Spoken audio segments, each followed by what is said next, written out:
Hello, guys, and welcome to another episode. Now, the fifth episode of the Joining Me Today podcast, hosted by me, Bailey Smith, a guy who recently just bought a t-shirt from a YouTuber that he's wearing today and has only just realised it looks exactly like me. So I look like one of those people that wears their own merch out in public.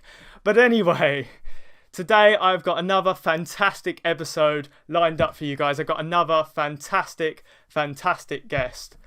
And I would usually now go into my song recommendation. I like to do this with every episode. I like to recommend a song to my audience as a big music fan. However, today I'm going to save that for a little bit later in the episode due to the amazing guest I have on today.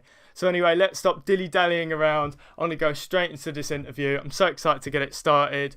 Today I'm going to be joined by YouTuber, TikToker and stuff, social media influencer, fantastic music critic, and all-around fantastic guy. Welcome to the show, Robbie, aka Sportclift. How are you doing, sir? Howdy ho, I'm doing good. I whenever I hear influencer, it just makes me cringe a little bit. Not because, I don't know. Part of me is still coming to terms with the fact that I'm trying to do this, but I don't know, there's such a negative connotation behind influencer. Whereas if you I do YouTube or whatever, people are like, oh, cool, you know.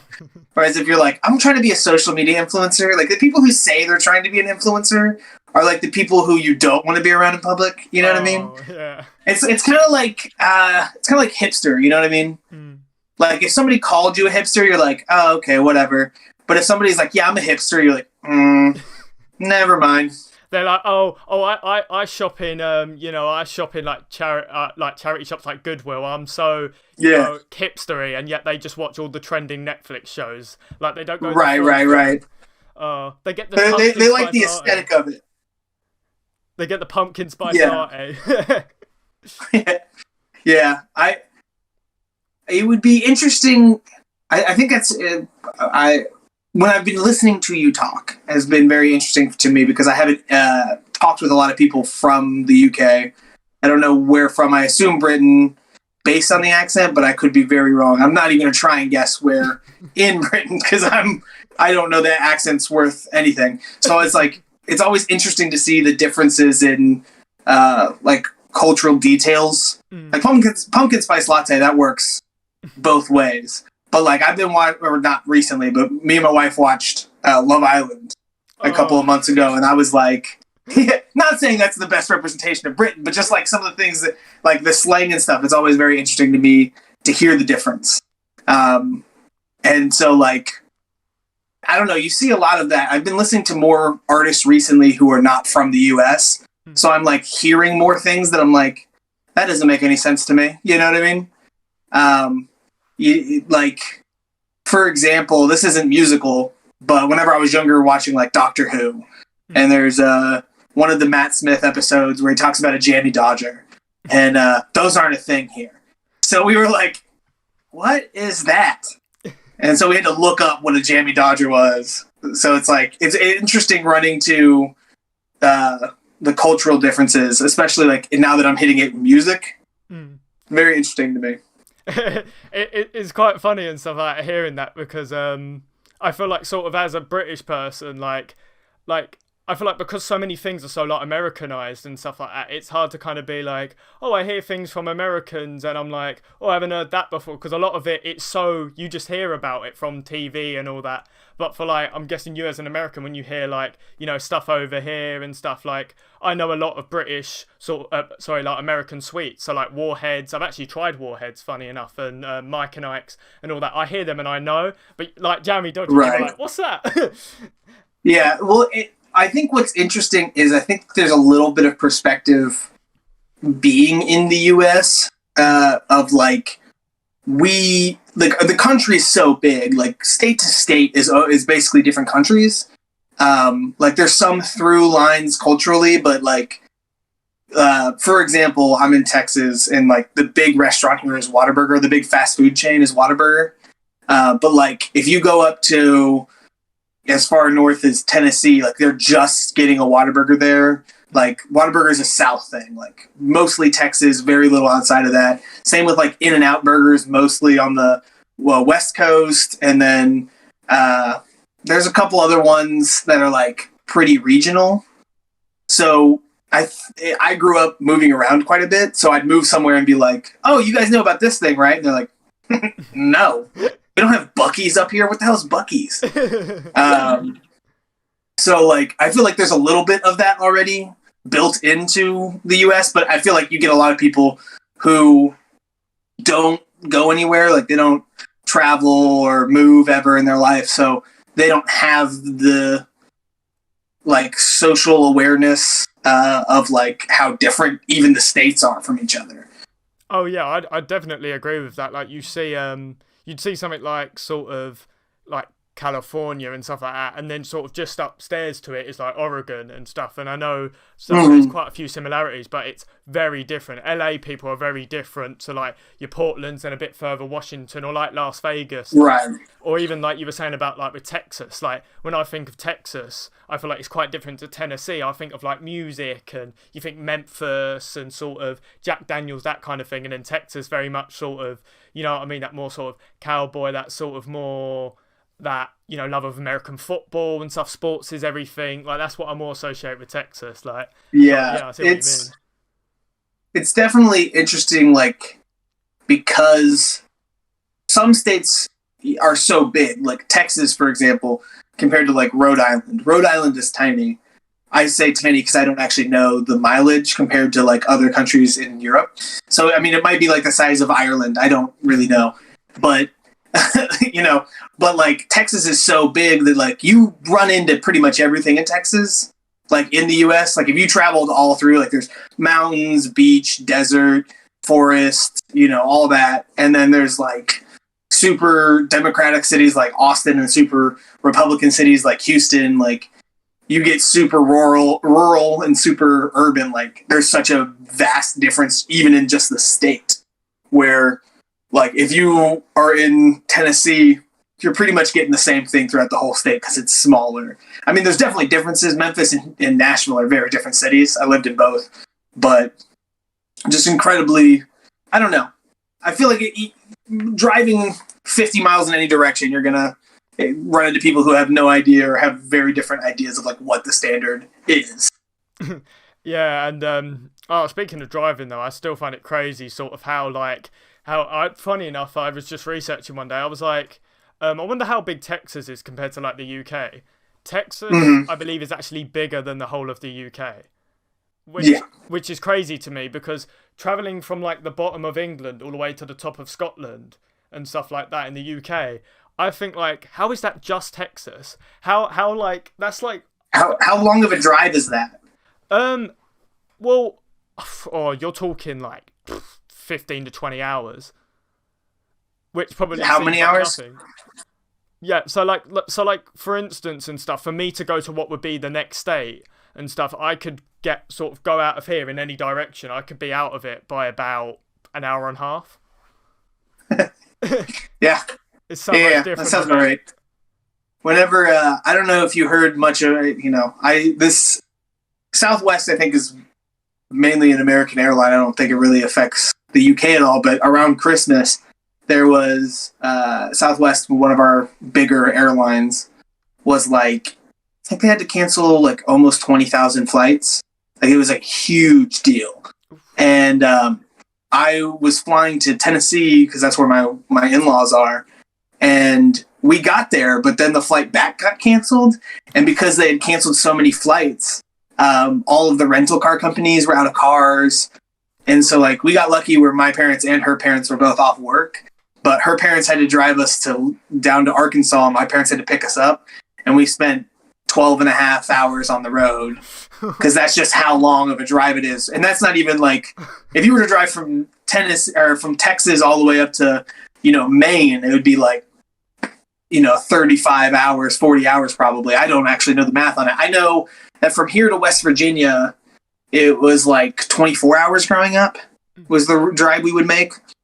And that, again, that's still like halfway through the country. So like, it's just so expansive. And then, you know, we're not even talking about east-west there. That's just north-south. So Yeah, oh, it's absolutely crazy and stuff. To be honest, I sometimes I do feel lucky living here. Sometimes I don't. Things like Love Island don't give me hope, but I'm happy I don't have to travel far.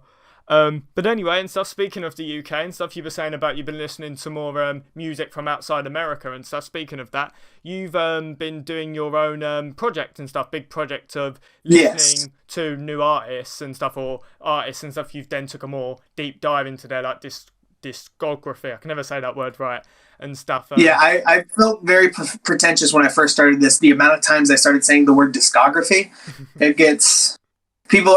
My wife's like, "That's enough. You've said that word enough times now. Calm down." I'm like, "All right, sorry." But yeah, like oh, I'm so terrible at saying that word. I wish I was better at it, but no, and so it's been a fantastic project. It's been going now for over a year, I believe, and stuff. Like Yes, it's been amazing seeing like sort of how many artists you've covered. But how did it all get started? that's a great question. The idea originally came, I think, like 2019. I was working at a gift card company. Like they just produced gift cards, not like they, I don't know what else you would do for gift cards. They produced gift cards, and it was like my first desk job.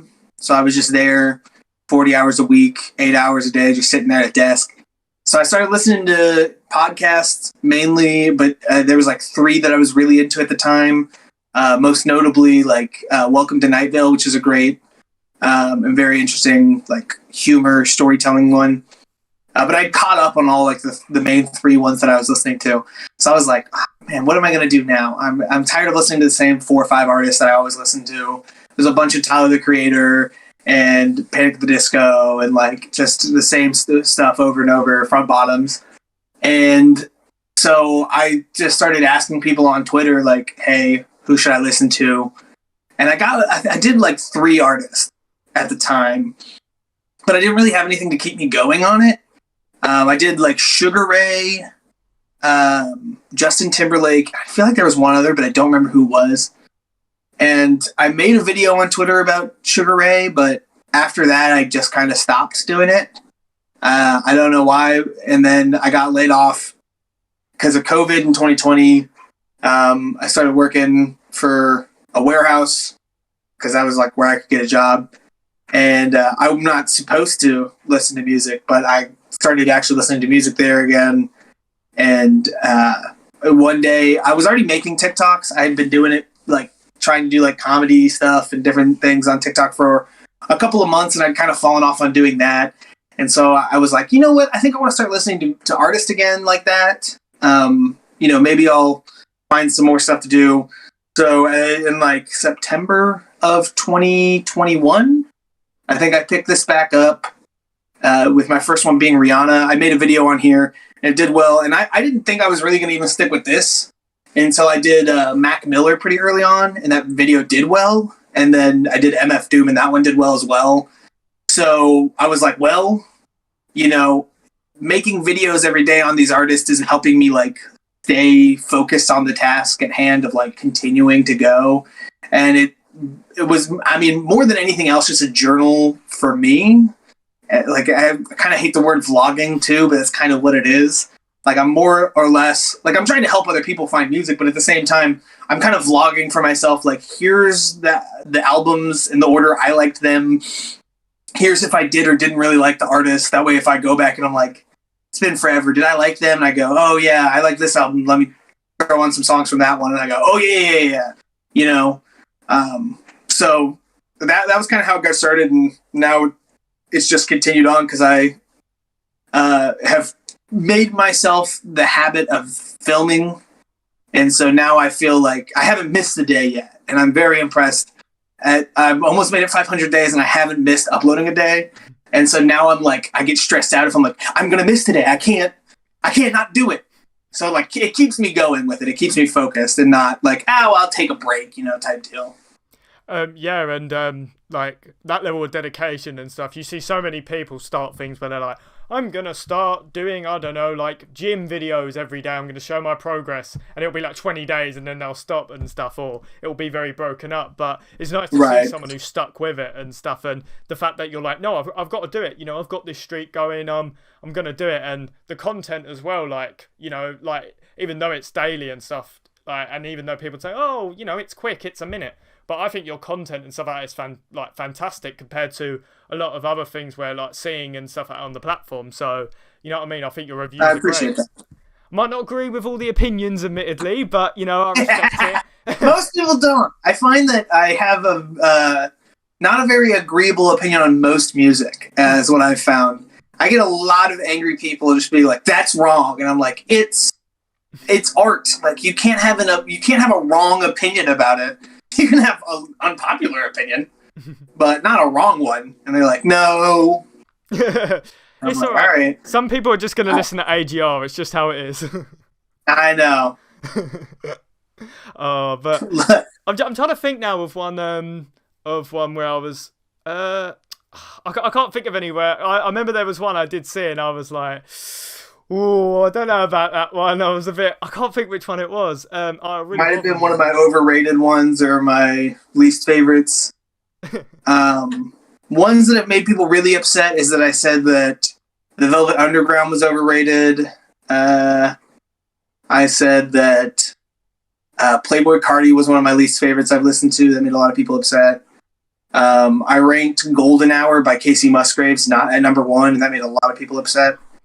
I said that I enjoyed Penelope Scott. That made a lot of people upset. There's been a couple of them.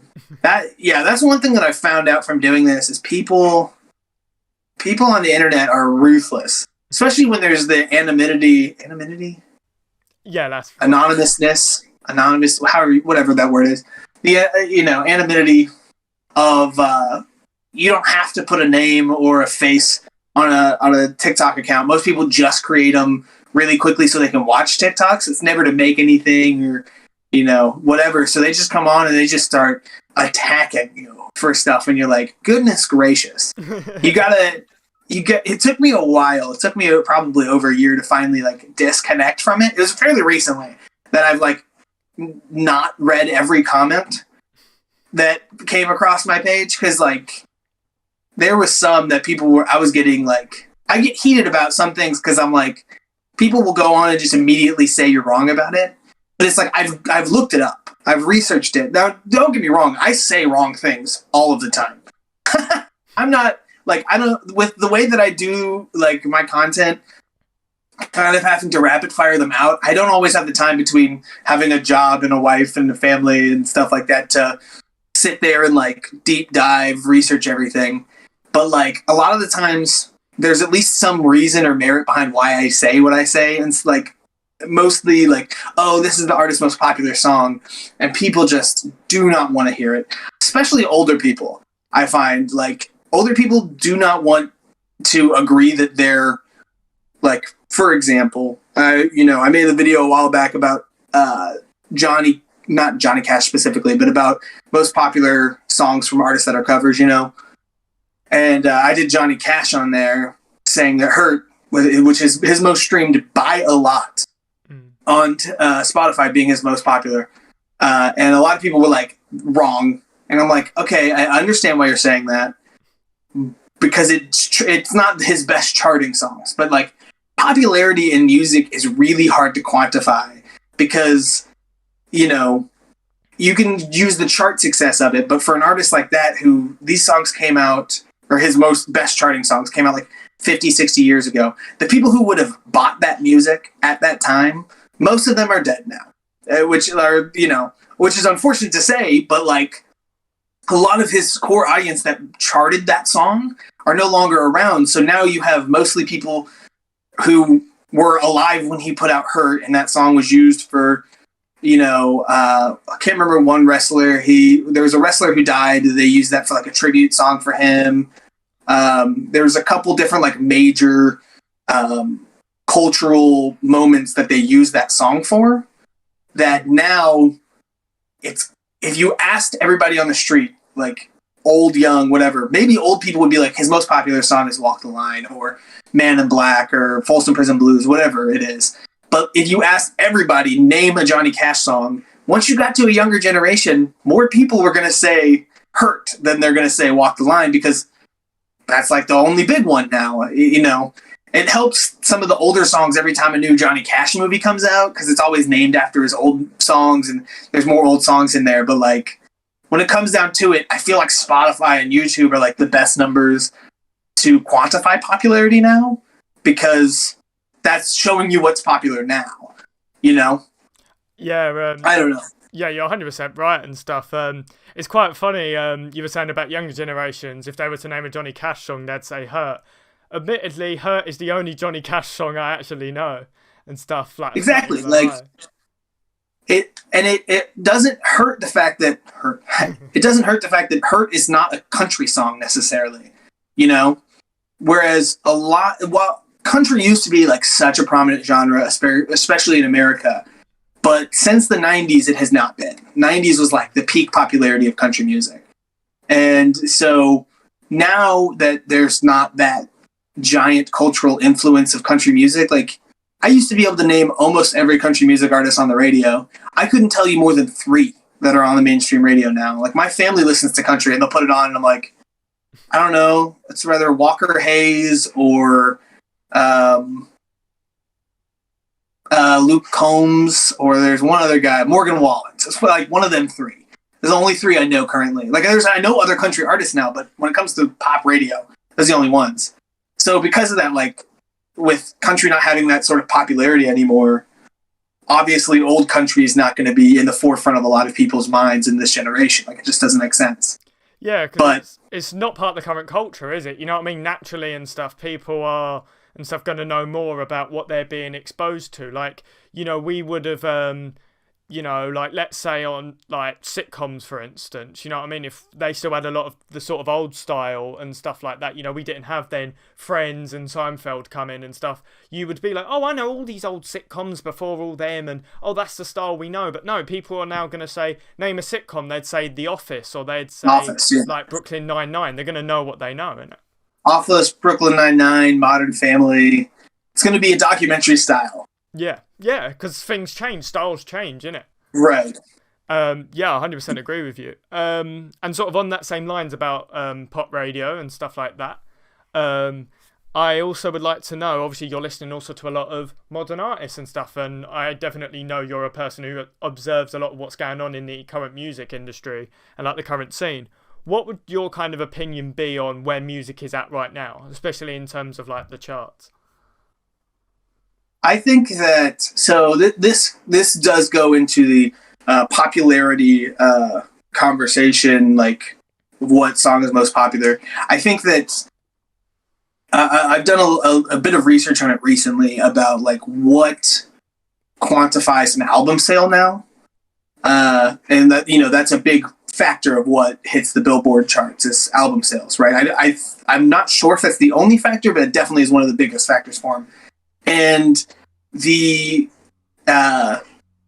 you know, part of old people not wanting to admit that things have changed. This is not some slight at old people. It's just how they react to my video. So this is how I'm going to talk about them. But whenever there's like certain statistics that will not change unless something changes drastically in the way we quantify album sales, which is number one, highest selling artist of all time, highest selling album of all time. Those 2 will not change. High selling solo artist. You know, the Beatles will always have the most album sales.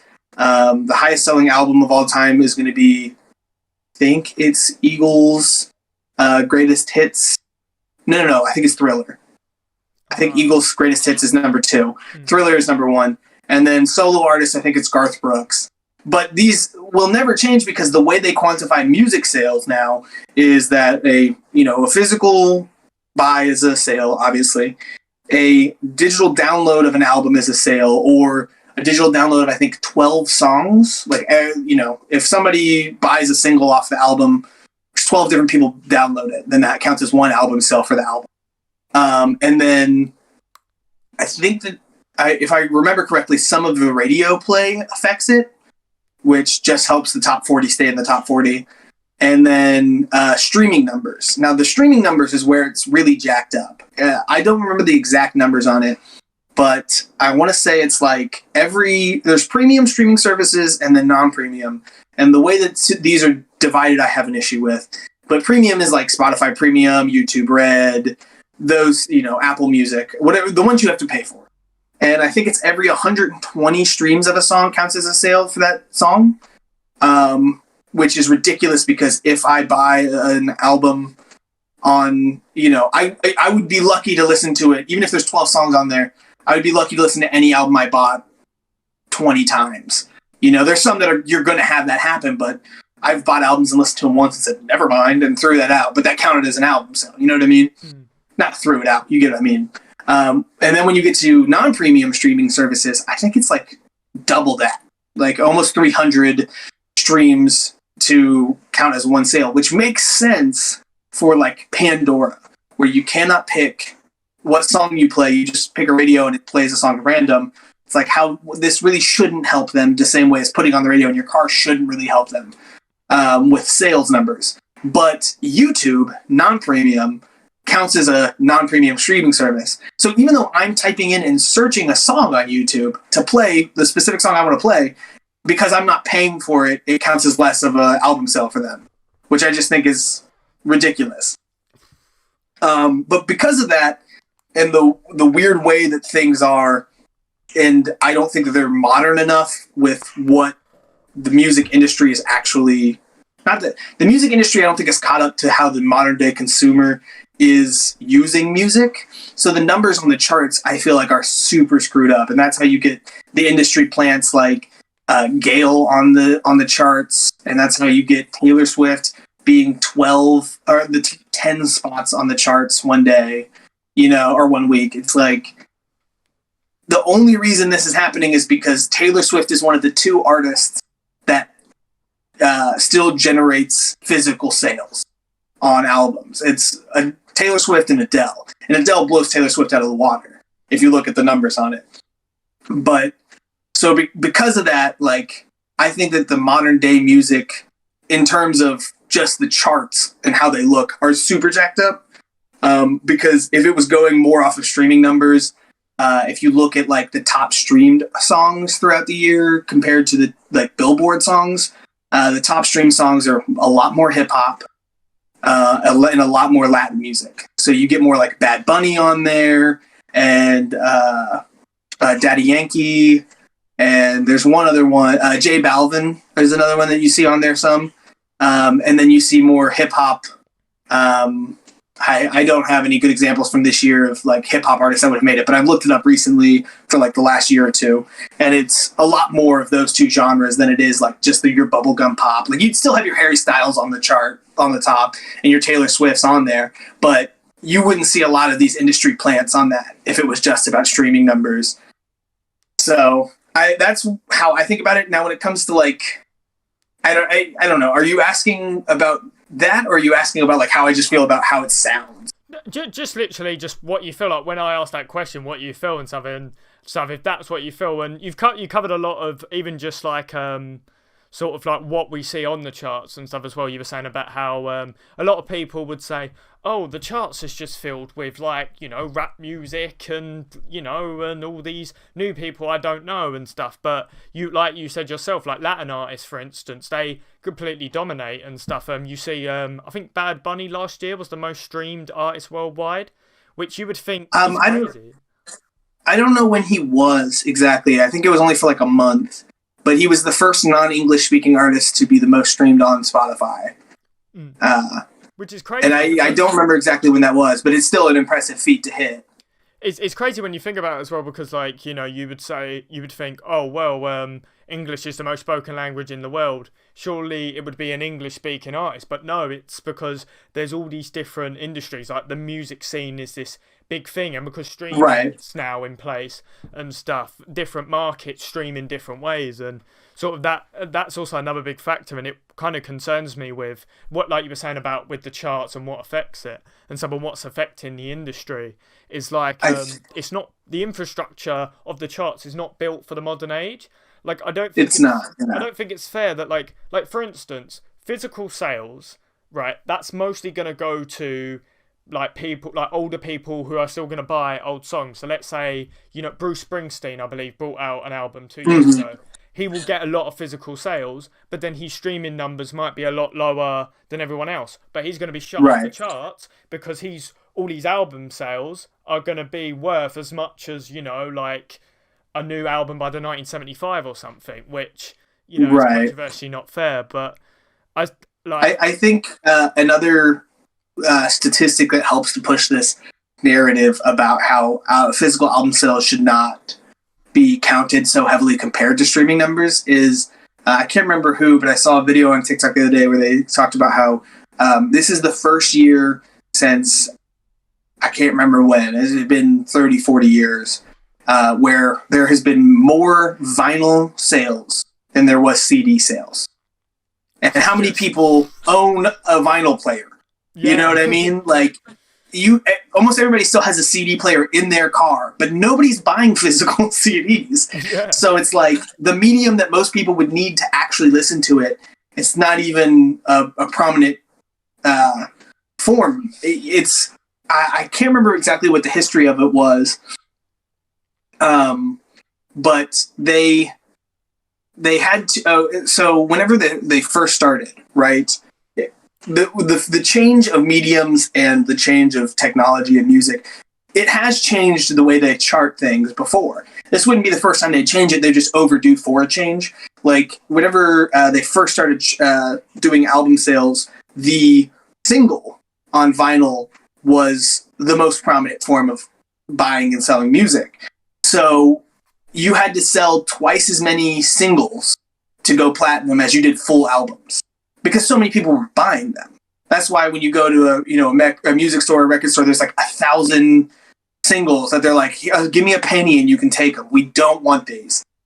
Whereas, once the album took over, once rock and roll started heavily in the 50s and 60s, they changed that to where now both had to have the same sales to go platinum.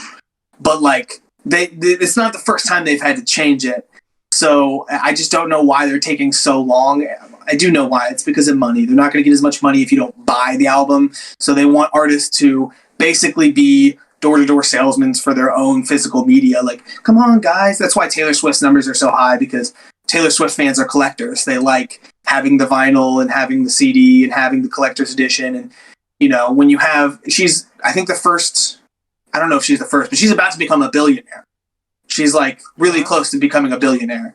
And I've seen it. It's a big thing a lot of people have been talking on TikTok about. So it's like, because the way that fans or artists have to interact with their fans now, they're becoming vinyl or CD salesmen to people who don't use them. Yeah. It's like just to buy it. You know what I mean? Like, you got to support me. It's the whole reason, or one of the reasons Taylor Swift re-recorded albums, because they wouldn't sell her masters. So now, so now she's reselling re-recorded music. So people are buying the same songs just because it's going to help her out more, which I'm not saying they shouldn't. I'm just saying, like, whenever people are like, oh, how many artists do you know who could re-record their music and it chart just as well? It's like, well, when you re-record the music and tell all your fans, hey, I'm getting screwed over, my money's getting taken from me, so if you buy all this again, then look at, then it's going to chart really well because all the physical sales are up, and that counts for more than streaming. You have to stream the song like 120 times for it to do the same as just spending $20 on an album. You know what I mean? Oh, yeah, no, you're 100% right. And sort of speaking and stuff, funny enough, of like Taylor Swift and stuff, artists like that and stuff, we see now a lot sort of with pop music and stuff, we're seeing like these really like hyper dedicated fan bases and stuff, and they're greatly sort of affecting sort of like the music industry. And we're also seeing a lot of changes thanks to, funny enough, like TikTok and stuff. We're seeing, you know, certain songs from like years and years ago. I know that Fleetwood Mac recently and stuff like that had a big young sort of fan surgence through like a video of some guy on a skateboard with I think Memories or something in the background and stuff. So when you hear all that stuff, like, how do you feel about that? I like the nostalgia aspect of it. I like that songs can come back and be popular again. Not necessarily because, oh, you know, Fleetwood Mac didn't have their time in the sun, it's time for somebody else. But for the sake of artists now, when they promote their music on TikTok, are not constrained to, oh, you got to release the new song and you got to publicize the new song. There's still definitely artists who are doing that and trying to follow that old way, but like you can post a song you recorded 5-10 years ago that didn't do anything, and if people relate to it now, it blows up all of a sudden. And so like I like that style that's going on. I also hear a lot of people say like, oh, TikTok's killed the bridge, TikTok is killing, it's just about these 10 seconds, that's all they care about, and then the rest of the song's trash. I'm like, that's what a hook is, man. Like, they're just putting the hook of the song on there, and then you just don't care for the rest of the song. I mean, that's fine if you don't care about the rest of the song, but, like, it's just a little silly to me to get so super upset about the hook of the song being good enough in 10 seconds for people to listen to it. Just a little ridiculous to me. But that's just me. I'm also not somebody trying to make it in music and getting frustrated that all these, you know, all these crap songs that aren't as good as mine are making it. Like, and there's a niche for everybody. I think one of the things that's so interesting about TikTok making it so accessible for artists to be big is like, when you look at it, again, going back a little bit to the album sales stuff and how the Beatles are the top selling band of all time. At the time, because the radio controlled so much of what you could and couldn't hear in music, it was that where you had to go to a record store and buy a random record you've never heard before and just hope it was good. You only had like 5 options of like bands to stand for, whereas now you can stand any artist. It's so easy just to pick a random artist and be like, I would die for this artist.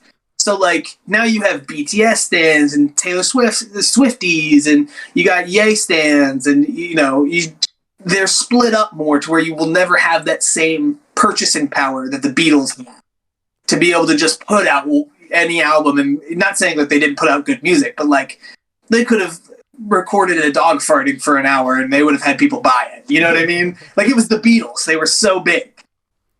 Oh, that would be funny if, like, instead of getting like Yellow Submarine, we just got like John Lennon like dogfighting for like 2 hours straight. People would be like, it's a masterpiece. It'd be the same as whenever Kanye released "Lift Yourself," that single from a couple of years ago, the Scoopity Whoop song, and people were like, "You don't get it, man. It's him like taking the beat away from Drake." It's like, well, if he's the best, like he claims to be, he can write a 16-bar verse in an hour and put it on a track. Like, the beat was good enough to where he could have put anything on there that was actual lyrics and people would have bought that. But he just went scoopity whoop, and you still had Kanye stands being like, it's amazing, you don't get it. You're like, all right. I think that's the thing that annoys me most with that sort of stan culture and stuff, is that it really affects then sort of what public opinions are on certain types of music.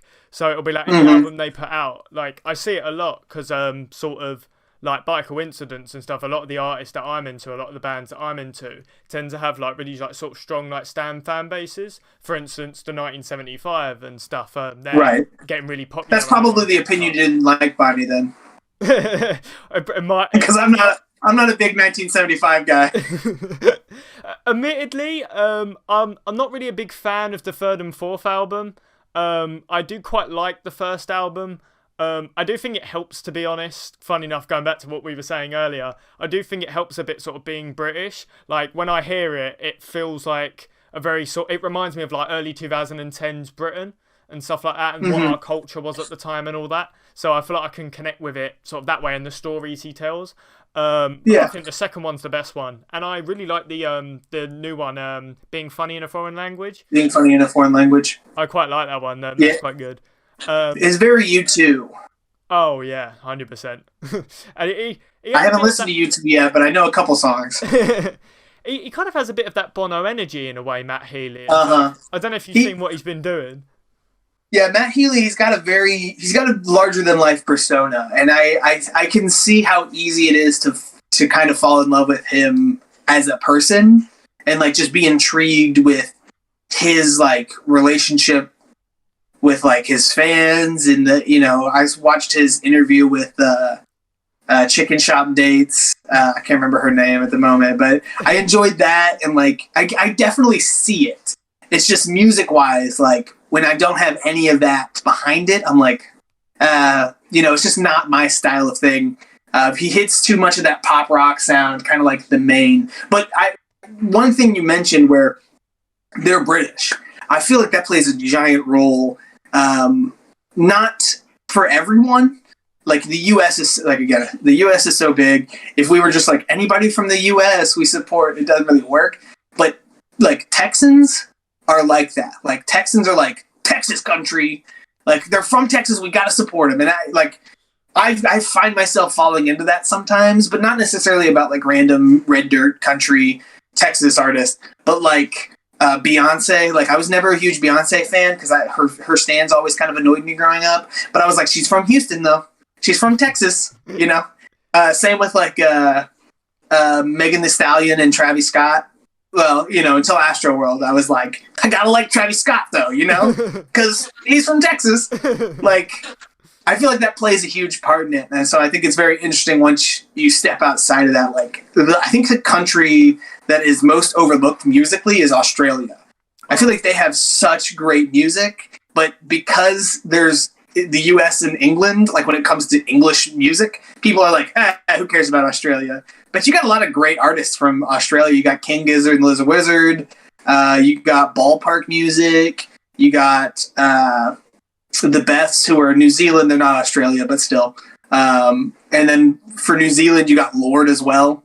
Just the Australia continent has put out a lot of great music. And now that we can hear more from other countries, it's so much easier online. It's like, I feel like that's helping me realize how much I love that sound they have. And that's the fantastic thing really about sort of modern day and stuff like technology and sort of music, is that we can listen and stuff to like, music from other countries that we wouldn't have really have been exposed to, even, going back to the whole thing about like Latin music and stuff like that. Like, you would hear maybe stuff that was sort of, maybe if you lived in like South sort of, like California or sort of near and stuff where there's a lot of sort of people of like, like part of like a lot of Hispanics, yeah. But like apart from that, you wouldn't hear like Europop music and stuff like that, in the 80s, like in America. But now we're in an age where anybody can listen to anything. Well, or not as much. I think it's interesting that you picked the 80s because that's probably the most like when it comes to pop music from the UK, that was like when they were most dominant over here. The rock scene, it was obviously the 60s and 70s, the British invasion over here. I don't know if you've heard that term, the British invasion. Oh, yeah. When it comes to music, but like it was huge over here. I mean, I found myself the other day looking at a list of rock artists, and I found out that Queen was from the UK, and I don't know why that didn't click for me before, but I was like, oh man, really? And so then I was like, let me look up a list, and it was like so many artists that I was like, they're from the UK? I was like, what? I'm trying to think of other examples of ones that were like kind of got me. Led Zeppelin, I don't know why that one I didn't know. There was another one, I don't know, there's like a bunch of those that weren't the Beatles or like the Clash. Like those are the two that everybody talks about in the British invasion, but like there was so many. But in the 80s, like UK Europop was a big thing over here, like Depeche Mode. There's a couple others that were like big because of the dance synth pop style. The UK kind of had a pretty heavy hand in that. But going back to Latin American music, one thing that do you know who Selena is? I feel like I vaguely know the name, but I might be thinking of something else, admittedly. You might be thinking of Selena Gomez. But Selena Quintanilla, sure I'm saying that last name, butchering it.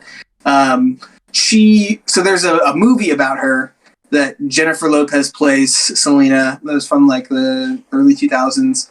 And then they recently did like recently, like in the past 2 years, did a 2-season Netflix series about her that had the girl playing Selena. I think she was in Wizards of Waverly Place. She was on one of the Disney shows. But she did a great job. But she's most notable for English speakers. She's most known for the song Bitty Bitty Bum Bum. I don't know if you know that one. I'm not going to sing it to save your ears. But like growing up, it was like everybody that I've ever talked to in the U.S. and said Selena to, they're like, I love Bitty Bitty Bum Bum. You know what I mean? It was like the one song people in the U.S. knew by her. And she had a very interesting story. Don't want to spoil these Netflix series for you, but she was a Tejano artist. I'm actually about to post a video on her in like a day or two. But she's a Tejano artist. She's from Texas. Part of what helped get her big was she had this lady who was like, I want to help run your fan club. And she ran her fan club. And then they fired her because she was like siphoning money or something like that. And so she killed her. Her fan club president killed her. And so that like made huge news, especially in Texas. But one of the things I find so interesting is because Bitty Bitty Bum Bum gets talked about between white people so much that like I went to look at her thing and it's not even her top 5 most streamed songs. I was like, really? That's crazy to me. And then I realized it's because there's a ton of people who speak Spanish, and Bitty Bitty Bum Bum, the chorus of the song is about like this. It's just onomatopoeia for the way your heart sounds. The Bitty Bitty Bum Bum, it's not Spanish. So it's like the whitest Spanish song that she had. And so like all the white people were like, I love this one. You know? Then you look at her thing and in like Latin countries. Yeah, and then in the Latin countries, it's like all of her Spanish love songs. It like makes so much more sense to be big hits, but it was like that was like the one that like every once in a while in the US we have like one song that hits the charts in a different language, and then everybody's like, oh, that was weird. Like, you know, in the 80s there was like 99 Luftballons, which is like a German song that hit the charts. Macarena, you know, it's a dance song, so that helped. But like every once in a while you get one of those songs on there. So like that was one of them in the 90s. Bitty Bitty Bum Bum hit the charts. Everybody's like, oh, I love this one. But I just think it's very interesting. Like the Spanish speaking demographic is a much larger force on Spotify than people realize, I think. And so like that was just one time where I was like, oh, it's not just white people on Spotify. I don't know why I would think that song would be in the top 5. It's just because that's the only one I knew. Not the only one I knew growing up. Because I grew up with a good bit of Selena. But like, that's the one that everybody knows when you bring her up here. So. Yeah, no, 100%. Like you do sort of, especially sort of recently and stuff, because we're seeing and stuff all the like culture crossovers and stuff now, sort of in the modern day. Like people, I think, are getting a lot more awake to. Oh yeah, there's even though you knew it already, it really wakes you up to, yeah, look at all these different countries, like all their cultures. Mm-hmm. And it's not just, you know, the stereotypical things, you know, like, oh, Italians are known for food. It's like, no, look at this, like, look at their music, look at their, you know what I mean, like football or sport, whatever, like, yeah, like you see and stuff like that, like, it makes you realise, like, wow, like the world and stuff like that is not just as sort of English as you think, you know what I mean? Like they have all these massive cultures, even though they're small countries, they've basically got what we've got, but in their own language. And I think a lot of people do forget that. So 100% I agree with you.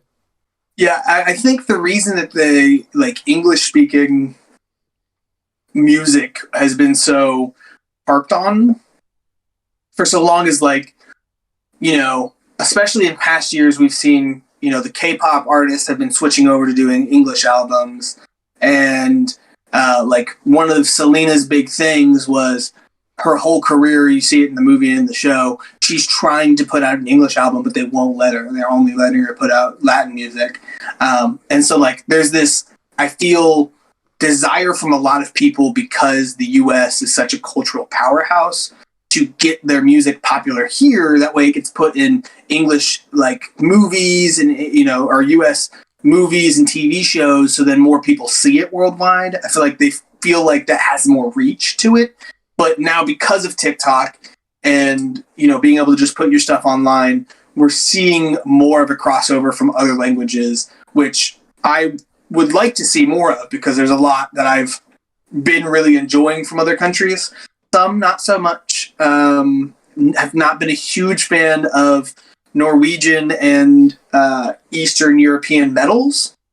A lot of that stuff I've been getting, and I'm like, I'm just not a metalhead. Like, it doesn't really do much for me, but yeah, it's just one of those, isn't it? It's like sometimes and stuff, the sort of, for certain countries, they'll be like, oh yeah, this music's great, what about this? And then sometimes it's like, if you're not sort of living in that country or living around that culture, you can be like, this just sounds a bit, it doesn't do anything for you. So I totally get what you mean.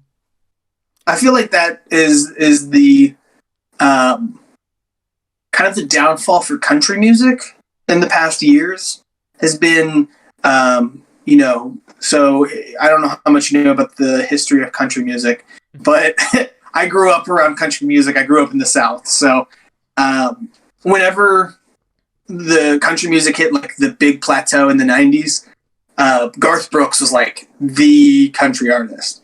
And he was very pop influenced. And so, but he still was like distinctly country, but he just took a lot of heavier influences from soul and R&B and pop and different areas, rock, stuff like that. Whereas now there has been this kind of, not rise up, but, cultural movement in the South of, we want country music back for the working class. We want the guy with a guitar sound back. And the country music industry refuses to do that. They keep pushing out like the hick hop is what they call it, or bro country, where it's like a trap beat with a dude talking about his truck over top of it, and it just doesn't work. Like the best I've seen for hick hop is Old Town Road by Lil Nas X, and most people did not want to say that was country, because then they'd have to, admit that country can just be whatever at this point. And so there's this big, massive disconnect between, I think, what people want, but I feel like that's why country works in a pretty specific area of the world, because it's all about, or it's originally all about like the working class on a farm, struggling in a small town where there's not a whole lot going on. You got one store type deal. Whereas like if you live in London, like what? You're not going to relate to that. No, it's the same with people up in New York. They're like, how does this do anything for me? I have no relation to this. Like, not even a little bit. I drive the subway. Yeah, you're like, I don't even have a car.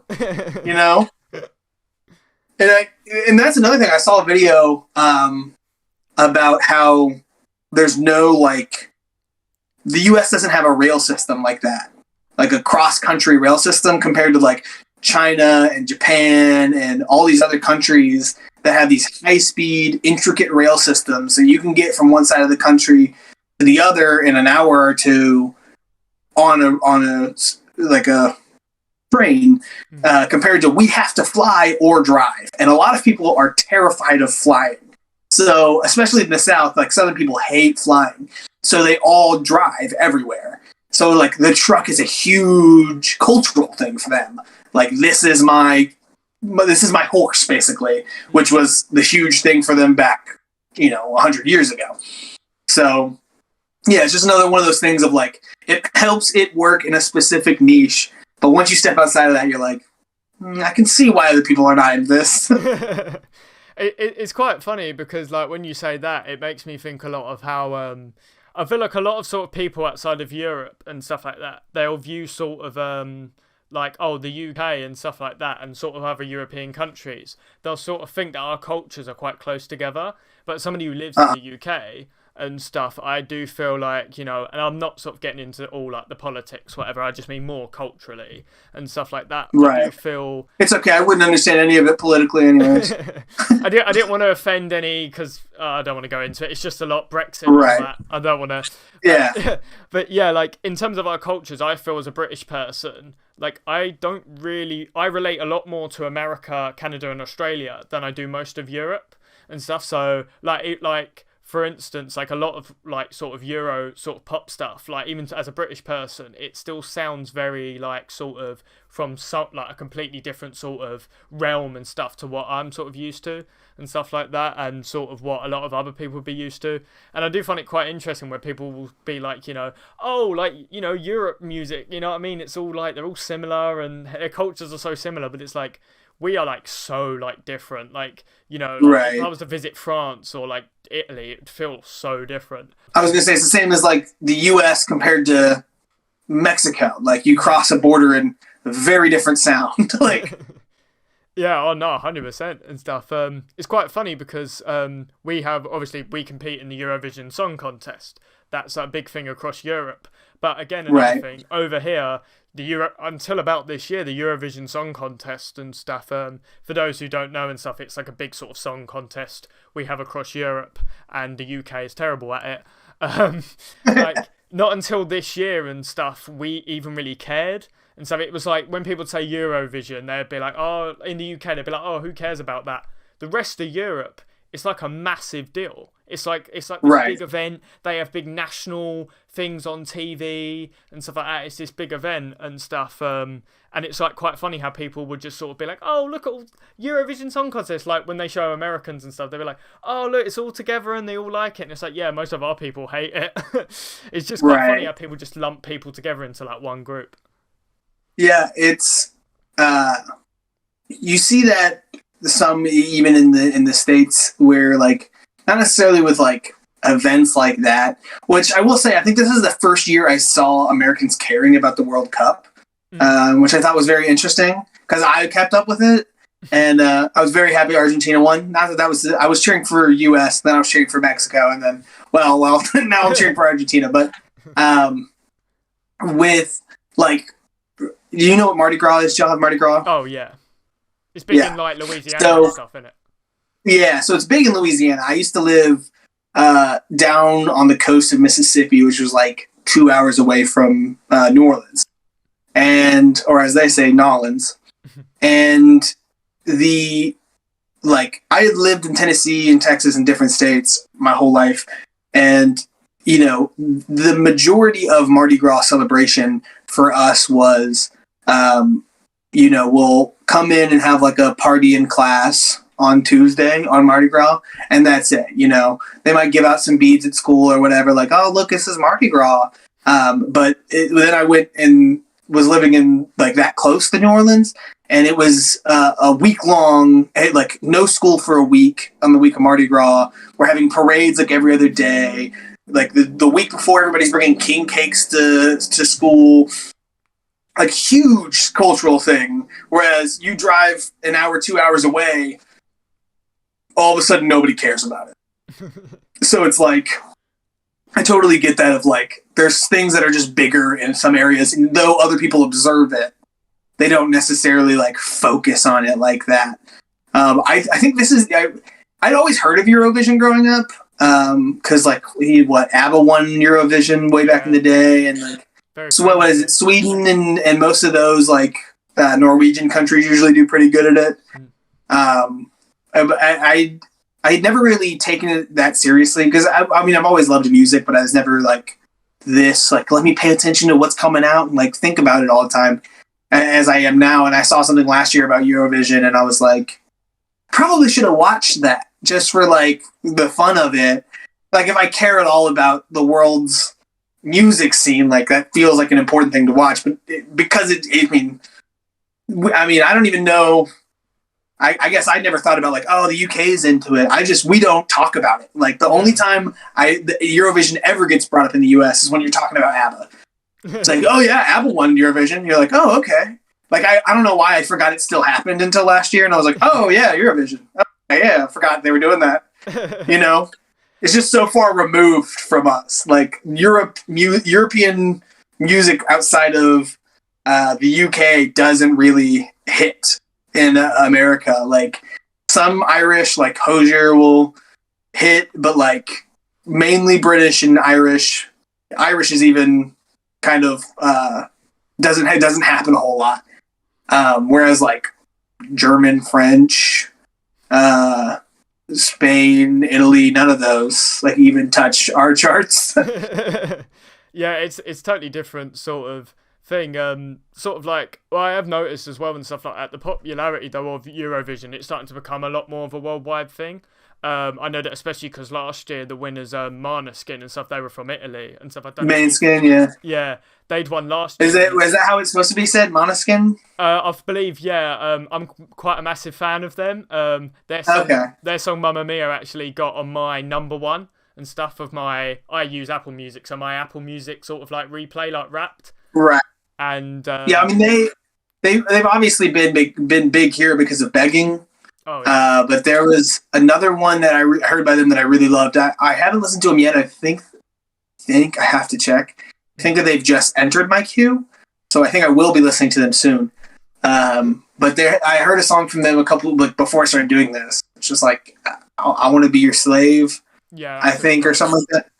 Yeah, which I really love that. So I like their sound a whole lot. So but I did hear something about them, and that's probably why Eurovision hit my radar again, was because people were like, I've always called it Maneskin. I'm gonna have to now call it Maneskin. There's so many band names that I say wrong, even in like English band names I say wrong. So it's like at this point, I'm probably gonna say it wrong. I'm just gonna go and do it confidently and hope somebody doesn't get mad about it. Like whatever, but but yeah, no, like sort of off the back and stuff out of them getting successful and stuff, sort of it caused, like it to be so worldwide and sort of going back to what we were saying before about how things are more spreading because of TikTok and stuff like that, it then elevated and stuff like that Eurovision, and this year's Eurovision is probably the biggest of all time, admittedly, because we've now got artists that got like 10th place now getting up the American charts because it gets shared on TikTok and stuff like that, and sort of we see all these, you know what I mean, like connection of cultures, and I watched it for the first time like properly like this year and stuff because of the UK cultural thing, it was kind of seen as like, you know, like, oh, you watch Eurovision, oh, but it's all rigged and it's all this and all that, like, you know. Oh yeah. It's all like, oh, Spain just vote Portugal, no one wants to vote us, so it comes all about sort of that stuff. So growing up, you're like, oh, I don't really want to watch it, and then sort of I watched it this year and I loved it. And so, and I was like, wow, it exposed me to all this great music and stuff. And yeah, I had seen a couple of clips of different performances from last year, and I think that I think what makes me so interested in watching it is I didn't realize that some of them could be bad. You know what I mean? Like, because I saw some clips and I was like, oh, that's rough. I was like, how did they even get here? Well, it's actually quite crazy because I never knew this. You actually have to qualify to get into the final. So each country just puts forward one person and stuff like that, either through they just put them forward. Most countries have competitions, so you have to basically compete in your own like X Factor or your own American Idol, something like that. Whereas over here we just got so fed up, we just went, he's doing it this year, and I'll send him. And you actually have to qualify to go through, but I think a lot of them just go through because I think it's still public voted to some extent all the way through. So the people that end up getting through are just the funny ones, which are probably a lot of the bad ones because they tend to be. Some of them are like, like some of the artists we've seen over the years. Like just last year we had, they got really popular, like Norway's entry. They were called Subwoofer. And it was two guys who were like they were DJs, but they had wolf masks on, and it was "Give That Wolf a Banana." And people were like, this is so funny and brilliant. And it was the most generic dance track I've ever heard. It was, and they There's another, what does the fox say? It basically was, but even worse. Yeah, I'd be very interested in it. I think our version of that is the Grammys. Like we know the Grammys are rigged, like, we act like we care when people get nominated, but when it comes down to it, I'm not gonna watch it. Like, I don't care enough. Like, I'm gonna say I want this person to win this person to win this because they got nominated. But truth be told, like, I think the most prime example for me from this year is the Album of the Year award. Or they haven't it hasn't happened. The Grammys I think are next month, but the Album of the Year nomination. One of the nominations went to ABBA's new album, and I don't know if you've listened to ABBA's new album. It wasn't great. It was pretty bad. I was like. The Grammys really bad about just giving nominations to people that are like, oh, you should be nominated, and so then you get people like ABBA in there, and you're like, ABBA. I love ABBA, but this album is not Grammy worthy compared to some of these other albums that have been out all year, or like trying to think of some other ones that were like just blatantly shouldn't be on there. I can't think of them at the moment, but like, Yummy. Huh? Did you ever see that with Justin Bieber? His song Yummy, it got nominated for Song of the Year at the Grammys. I think it was like 2 years ago. Yeah. Crap like that. Or one of the most egregious examples, I can't remember what year it was. I think it was 2014. The Heist by Macklemore won. Macklemore and Ryan Lewis won for hip hop album of the year over like Good Kid, Mad City or To Pimp a Butterfly. I can't remember which one it was. And like a Kanye album, like I again can't remember which one it was, but it was like a good Kanye album, and I think there's a Jay-Z out. Like it was like it was a stacked competition, and for that one to win, you're all like, why am I watching this? Who cares anymore? I know it's not going to be what I need it to be. Like I want this to recognize, like one of the things that drives me nuts is I think they have a metal metal vocal performance category or something like that. But I don't think there's a metal album of the year award, if I'm correct. Because I looked at this, maybe it's a recent one if they do. But it was like everything gets lumped into rock. So then you'll have like the rock album of the year, and you'll have like Metallica or Paul McCartney, not Paul McCartney. Yes? The Beatles? Yeah, Paul McCartney. Yeah. Paul McCartney. Yeah. Beatles, yeah. Paul McCartney and the Wings. Yeah. And it'll be like they're in the same category for best rock album, and you're like, how are you putting these two next to each other? Like, rock is the most diverse genre classification. Like, I don't know if you've looked up what makes a song like the category rock. It's the dumbest classification ever. It's like a strong beat and a guitar, an electric guitar, basically. Like that's all it takes. And so, like, you can get anything pretty much nowadays, because when you look at it, you have to look at it when they came up with the term rock in the early 50s. It was like, or late 40s, whatever it was. It was like pop music was very like Mr. Sandman and Buddy Holly, and like, which Buddy Holly I think even was considered rock, but like you get these like really like easy listening pop songs that were all over. So to differentiate from that, it was like anything with a strong beat is now considered rock instead of the pop category. So that's why like when you look at old rock, you're like, how is this rock? Like at all? Oh, yeah. It's because it basically had a drummer. It's like has a drummer and a guitarist. It's rock. And so you get, now that has evolved so much to where how are we only having one genre for best rock album at the Grammys? I mean, hip hop has gotten, like, people talk about how bad hip hop is. Like, there should be a second category, and then they made urban, and we were like, no, wrong classification we wanted. But like, for rock, it's like there should be 4 or 5 categories for rock at this point. There should be like a punk category, there should be a metal category, a classic rock category, and like blues, blues rock, or garage rock. Yeah. Because, like, I don't know how you could compare artists like the White Stripes, the Black Keys, or the Strokes to somebody like Fall Out Boy. You know what I mean? It's like very different sound.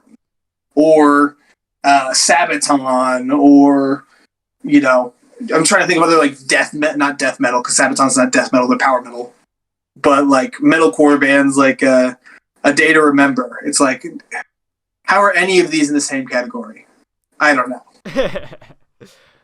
Yeah, no, you're 100% right about that. And sort of the one last thing and stuff I'll say about that is that the awkward thing and stuff about when you said the thing about the Heist album and stuff like that is that admittedly I thought that album definitely should have won that year because I think that album's quite great.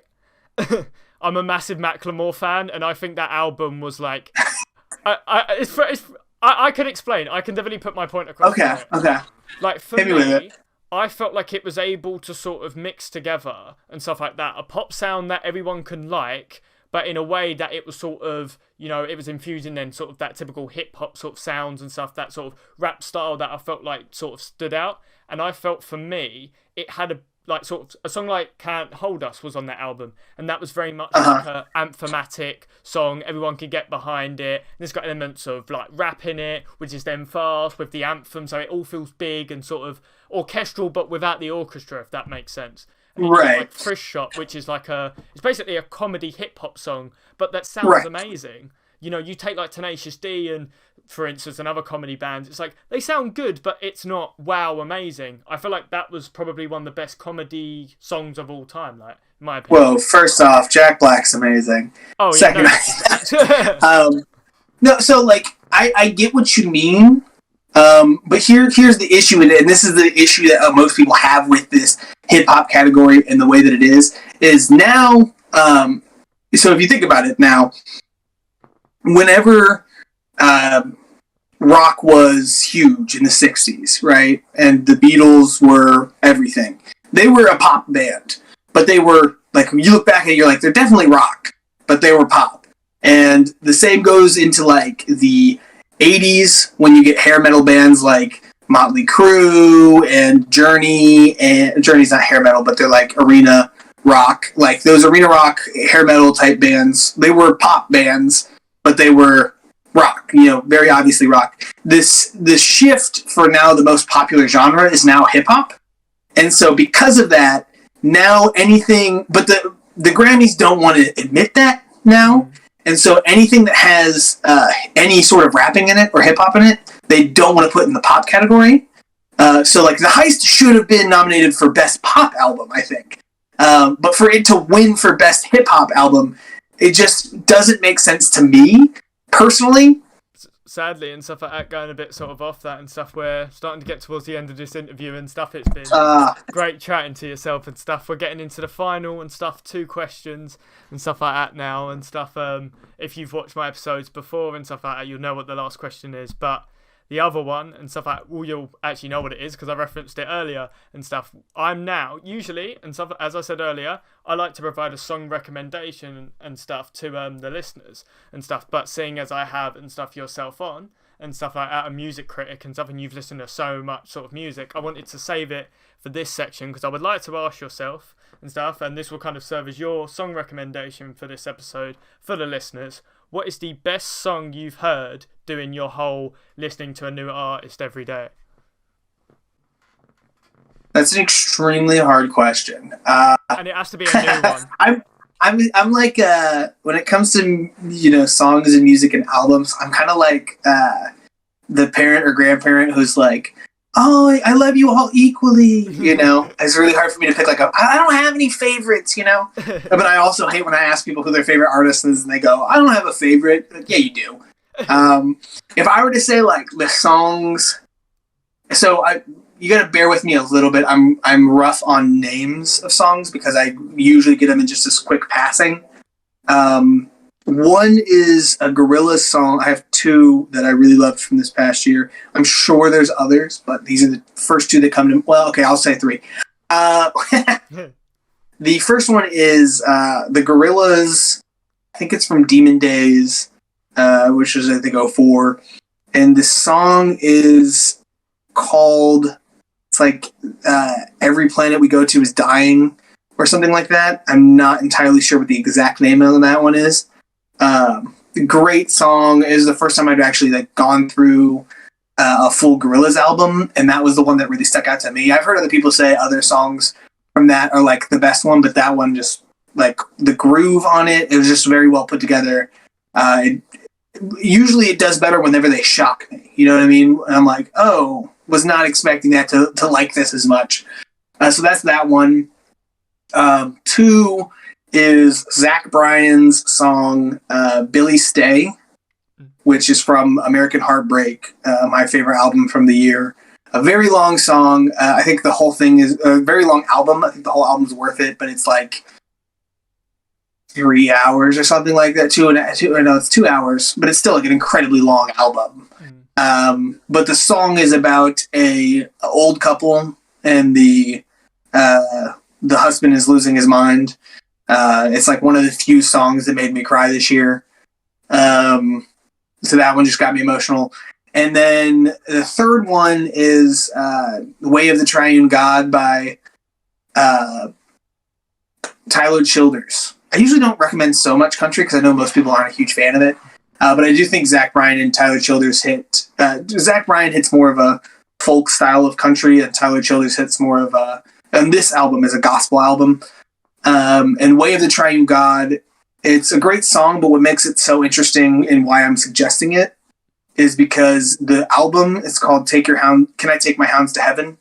And it's broken down into 3 different versions. There's like 8 songs that are done 3 different ways. It's like Jubilee, Joyful Noise, and one other way. I don't remember what they're called. But one is kind of like a live sounding studio version. The second is kind of like extra stuff added in, like it was an actual studio version, like how I think the song was thought of in his head. And then the third is like a remix version of it, where he does like a lot of sampling, and it's almost unrecognizable from the original song. It's more like inspired by the original song. So I think checking that out is just very interesting. But the song itself just has been stuck in my head for the past like 3 months. So yeah, so they all sound and stuff, especially if it's been stuck in your head and stuff. It must be a good song. You'll probably get fed up of it and stuff eventually, but you never know. You never know. Yeah, no, some great recommendations and stuff. You guys should definitely go check them out, especially because this guy above me right here, you know, when he recommends a song, you know they're good. You know what I mean? You know they're good. Maybe. Or you'll be another one of the people who hates my opinions of music, and that's okay. Just like a rock thrown through your window. Just yeah. No. You must... Gotta break with a note that's like, stop posting about music. I'm like... You must love all of 1975. Appreciate me. Yeah, I know. You're a Swiftie now. Like, no.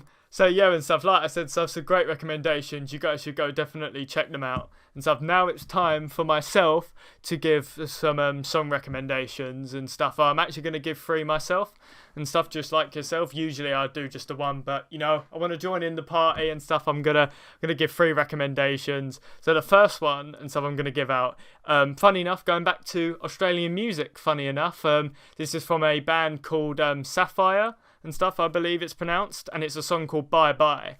It was featured on, some people listening to this might have heard of it. It was on the FIFA 17 soundtrack and stuff, and it's a absolutely fantastic song and stuff like that. When I sort of first listened to it and stuff, I was like, that is a really good song. And every time I listen to it, I always imagine sort of like, you know, I feel like it'd be great and stuff with like a Masquerade sort of music video and stuff like that. And I feel like when a song can transport you to like a different place of like, oh, I can imagine artistically how this would visually look and stuff, how sound can make you visualize things and stuff, and it's like, that's a good song right there and stuff, without a shadow of a doubt. So I definitely and stuff like to shout out that song and stuff. The second song and stuff I'd like to shout out, and I really, really, really want to shout this one out. Been so excited to finally shout this one out. I'm gonna go get the vinyl. I basically just want to show off I've got the vinyl of it and stuff. I just want to show you guys that I bought this. I'm the same way. Every time I get a new one, I'm like, everybody look at it. I am such a poopy person. But anyway, I was wearing the t-shirt and stuff like that of this album stuff last time and stuff. It's from Royal Blood's Typhoon's album. Oh, Royal Blood. And it's the song Trouble's Coming. You probably can barely see it, but it doesn't matter because the moment you listen to it, you'll become a Royal Blood fan. It's just such a fantastic song and stuff like that. The way and stuff, the song, the fact that the first 5 seconds of that song is better than I'd say about 80% of songs released just says so much and stuff. Fantastic song about sort of like Mike Kerr and stuff, the lead singer and stuff, troubles and stuff he's had with alcoholism stuff. I can't say words today, and stuff, all the troubles he's had there and stuff like that, and then sort of the journey you're taking with the song. And I feel like it's one of the only songs and stuff from bands that have been around for so long and stuff like that that seems to have been better than previous work. Panic at the Disco. Right. But anyway, Oof. oh, I was so disappointed by Viva Las Vengeance. Oh. Viva Las Vengeance hurt me. Because I mean, the last two have hurt me, but I feel like I had hope because of Death of a Bachelor I enjoyed. And then this last two, I'm like, how are we getting worse and worse? Stop releasing music under the name Panic at the Disco. Just go solo, please. You're ruining the legacy. 100%. And now the third recommendation I like to do. I'm gonna go get another vinyl actually. This one, come on. Oh, there we go. And stuff. This one is, yeah, please don't fall. So this one is actually going to be from Foals and stuff. Their latest album, Life Is Yours. I actually spoke about this album and stuff last time in the last episode and stuff because I'd said about the 2am music video, which was very close to winning my... Oh, sorry, in 2 episodes ago. It was very close to winning my video of the year, but it just about got beat by Paramore and stuff with the names... This is why... The News, there we go. It just went from me and stuff. That won it out. Love that song. Oh, it's so good. I should have said that as one of my recommendations. That's another one that's been stuck in my head forever. I love art pop, and I love that they're taking that direction. It makes sense with her solo work. It just makes me very happy. Yeah, I'm so happy about it and stuff. And so from this album, I'm actually not going to recommend that one because I've spoke about it and stuff before, and I like to sort of do new songs. And to be honest, I do think this one is actually better. So the song I'm going to recommend is a song called Wake Me Up from the album. It's the second one, and so it's the lead single, and so from the album. Absolutely fantastic song. I like songs that very much have that early 2010s indie vibe and stuff, like when I listen to it, and it sort of brings me back to like American Authors, early Imagine Dragons and stuff. You've got like your Group Love and stuff, them sort of bands and stuff. If I can get taken to that place, it always and stuff hits my heart right there and stuff. So that would be my song recommendations and stuff. You guys and stuff should definitely check it out and stuff. So now we've come to the final question and stuff, the ending conclusion question. I always like to ask this for every guest. My final question to yourself is, if you was to give one piece of advice to someone, the most important piece of advice you'd give them, what would that piece of advice be? Just to anybody? Yeah, just to anybody. Like, what would you say to me? I'm like, I need the most important piece of advice. What would you give to me?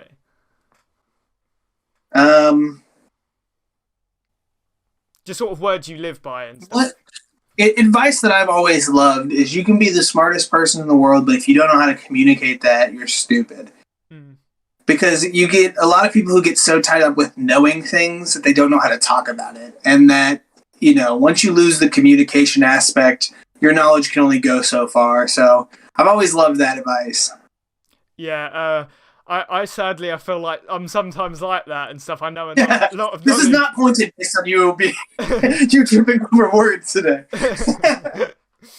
No, I'm really bad about tripping over words too. But I mean, you know, it's more talking about when people get so tied up into the intellectual jargon of the world. Like, you know, sometimes you hear people talking about, you know, important social issues, but they get so tied up in, you know, using like the most important words that it's like people who aren't in the know about it, you didn't help anybody. You just look smart around other people who know what you're talking about already. Whereas you need to find a way to show it to other people. I've always heard if you can teach something, then you know it. So if you can't communicate that information to somebody who doesn't already know it, doesn't do you a whole lot of good.